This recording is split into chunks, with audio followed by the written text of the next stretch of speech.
Déco dans le présent pour mieux construire l'avenir. La chronique d'Interentreprise avec Francette Florimond. Bonjour, j'espère que vous allez bien.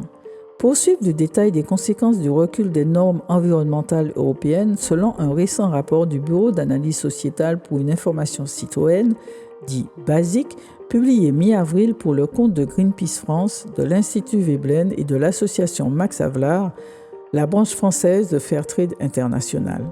Il explique que l'accord du Mercosur porte intrinsèquement un potentiel de dégradation des problèmes actuels, à savoir sur les droits humains au travail, la décence du niveau de vie des travailleurs, mais aussi sur le réchauffement climatique, la perte d'habitat et de la biodiversité, ainsi que la consommation et la pollution de l'eau.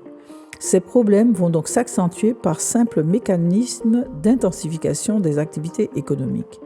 Les normes sociales, environnementales et sanitaires des pays du Mercosur sont en effet moins draconiennes que celles de l'Union européenne. Par exemple, 30% des pesticides autorisés et utilisés au Brésil, deuxième plus gros utilisateur de pesticides au monde et le deuxième plus gros importateur de pesticides interdits fabriqués en Europe, ne sont pas approuvés en Union européenne.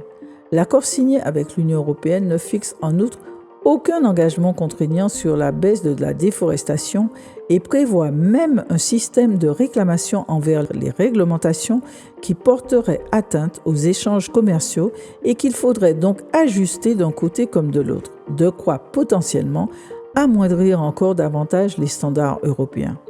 Les pays faisant partie du Mercosur sont l'Argentine, le Brésil, le Paraguay et l'Uruguay, les plus gros exportateurs de cacao, de soja, d'huile de palme, de vanille, de sucre de canne, de riz et de café, dont les pratiques culturelles accroissent la prolifération de sargasses qui empoisonnent les côtes des pays de la mer des Caraïbes, dont la Martinique, la Guadeloupe, Saint-Martin et Saint-Barthélemy. Au milieu de la guerre commerciale lancée par les États-Unis depuis quelques semaines, ces considérations environnementales parviendront-elles à freiner les appétits commerciaux de quelques-uns ? À la semaine prochaine. Prenez soin de vous.